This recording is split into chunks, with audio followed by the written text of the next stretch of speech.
non.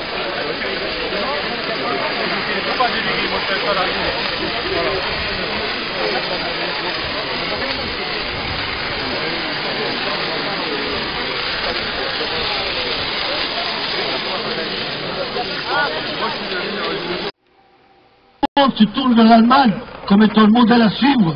Nous, au nom des 5000 travailleurs ArcelorMittal, sous-traitants, intérimaires, on veut vous dire qu'il ne faut pas aller en Allemagne pour avoir la qualité. La qualité allemande, elle est ici, elle est face à vous.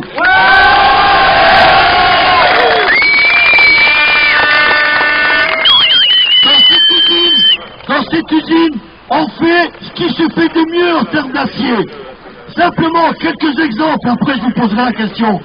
Il y a Mercedes-Benz qui vient acheter notre produit ici, BMW, Volkswagen, Ford, Toyota, Peugeot, Renault, et il y en a un, Fiat, pardon, Fiat,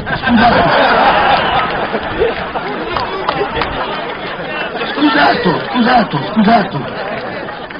Et Fiat aussi, parce que je suis d'origine espagnole, Fiat aussi. Donc simplement, ce qui est quand même dramatique pour l'ensemble des ouvriers ici, c'est que nos propres élus ne savent pas ce qu'on fait ici. Ils ne savent pas qu'on a un fleuron de l'industrie française et on laisse un prédateur comme Mittal démonter notre outil. Eh bien, nous, les salariés d'ArcelorMittal, nous avons décidé nous-mêmes de prendre notre avenir en main. Et personne, plus personne ne décidera pour nous. Êtes-vous prêt à proposer une loi qui dise la chose suivante? Si M. Mittal ne veut plus du site de Florange, libre à lui de le quitter. On ne va pas obliger quelqu'un à garder quelque chose qu'il ne veut plus.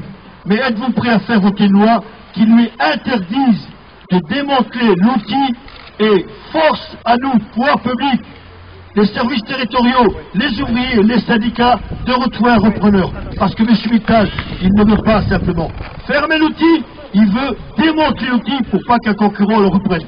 Voilà, ça c'est quelque chose de concret qu'on peut faire avant le premier tour de l'élection présidentielle.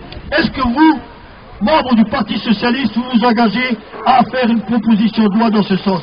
Et d'ailleurs, j'en profite, parce que l'industrie, c'est pas un bien de gauche ou de droite, l'industrie, c'est un bien général. Et nous, organisation syndicale, on lance un appel. L'appel des 575. L'appel des 575 députés.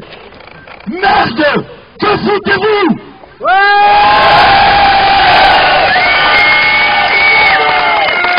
Monsieur Hollande, ne manquez pas de courage de venir jusqu'ici. Je vais vous montrer la motivation des salariés d'ArcelorMittal.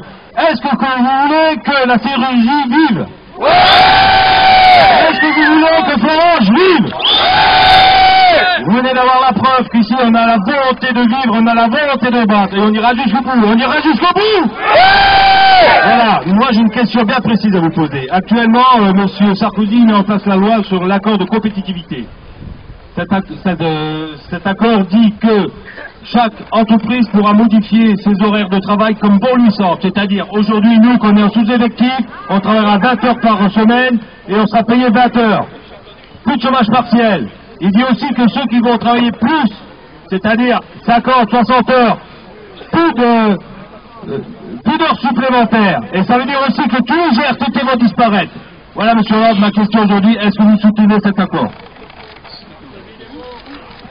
Oui. Monsieur Hollande, nous attendons de vous aujourd'hui que vous nous redonniez un peu de courage parce que on n'est pas déprimé, on est encore en colère, mais il faut absolument nous aider à passer ce cap très difficile. Ce que nous on veut entendre de votre bouche, c'est que vous avez la volonté, le jour, si vous êtes élu, de donner une industrie forte à la France, de donner une sidérurgie forte à la France, de redonner une sidérurgie forte à la Lorraine, qui est porteur d'emploi et qui est vecteur d'emploi énorme pour toute la vallée. Aujourd'hui, ce que nous vous posons comme question, c'est que notre avenir dépend aussi d'un projet. Il dépend d'UCOS. Vous connaissez le projet aussi bien que nous. Ce que nous vous demandons, c'est de soutenir dans tous les strates possibles ce projet de manière à ce que Florange obtienne cet investissement.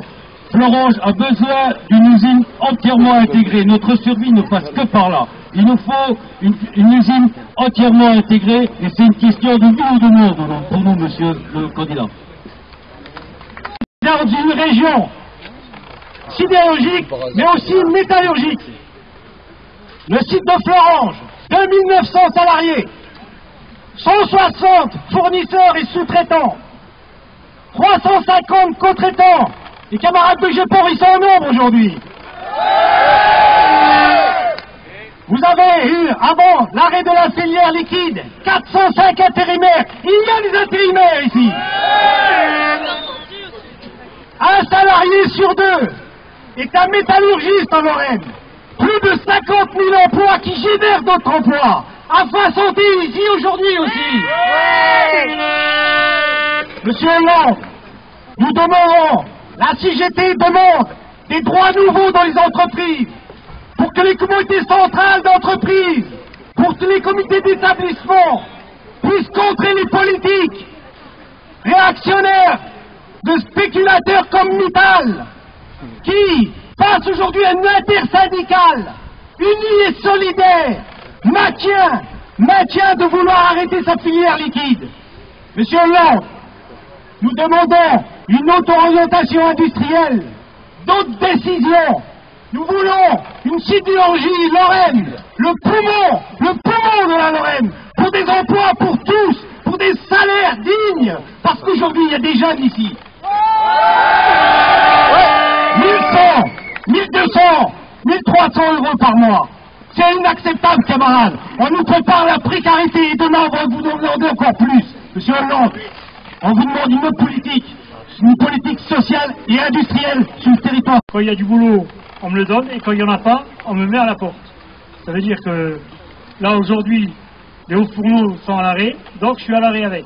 Ça veut dire que s'ils ne reprennent pas, je ne reprends pas avec. Alors moi, je voulais vous poser une question. Si dans vos... Là, pour l'instant, vous êtes que candidat, et je suis un ancien de Gandroge, j'étais intérimaire à Gandroge aussi. Hein. Voilà, parce qu'il y en a un qui est venu, et...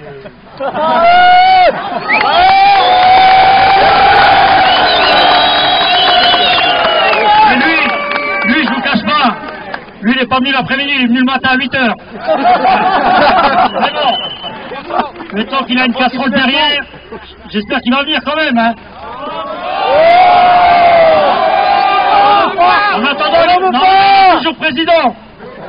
Alors moi, je voulais vous savoir si dans votre programme, il y avait quelques lignes, j'espère quelques lignes, pour tout ce qui est précaire, la précarité des ouvriers. Parce qu'aujourd'hui, je ne suis pas salarié, intérimaire, je suis chômeur. Ça veut dire que ça fait 4 jours que je suis là, et je vais rester de toute façon. Tant que le PC ne démarre pas, j'ai que ça à faire, moi. Je reste ici, moi. J'ai que ça à faire. Voilà. Alors, j'espère que dans votre projet, j'espère qu'il y aura quand même une petite loi pour nous protéger un peu plus. Je suis candidat à l'élection présidentielle, dans un moment particulièrement crucial pour notre pays. C'est pas la première fois que je viens ici en Lorraine. J'étais encore il y a peu à Gandroge pour rappeler les promesses qui n'avaient pas été honorées. Je viens donc devant vous prendre des engagements avec toute la responsabilité nécessaire. Je ne veux pas, moi, me retrouver dans la situation d'être élu un jour sur une promesse et ensuite de ne pas revenir parce qu'elle n'aurait pas été tenue. Je suis conscient de la crainte, l'angoisse qui est la vôtre. Je sais ce que vous espérez, c'est-à-dire que les hauts fourneaux puissent rouvrir et que vous fassiez en sorte d'avoir une industrie sidérurgique moderne et d'avenir. Le premier engagement, c'est de faire en sorte que nous défendions notre filière d'excellence, la filière sidérurgique. Et je sais, tout à l'heure ça a été rappelé, qu'ici se fabrique le meilleur acier d'Europe. Et c'est la raison pour laquelle les constructeurs allemands et autres achètent ici leur acier. D'où l'enjeu de la réouverture. Je suis venu aussi vous dire que si Mittal ne veut plus de vous, ce qui serait un grand tort de sa part, si ce groupe n'est d'ailleurs animé que par des intérêts financiers et non pas des intérêts industriels, alors même qu'il avait dit, lorsqu'il a repris Arcelor, qu'il venait comme industriel et qu'il se comporte comme un financier. Eh bien, si Mittal, je ne le souhaite pas, ne veut plus de vous, oui, je suis prêt, parce que je viens ici aussi comme député, et j'avais déjà pris cet engagement à Gandrange, que nous déposions une proposition de loi qui dirait la chose suivante, et ça vaut pour ici comme pour d'autres sites, quand une grande firme ne veut plus d'une unité de production, mais ne veut pas non plus la céder, nous en ferions obligation pour que des repreneurs viennent et puissent donner une activité supplémentaire.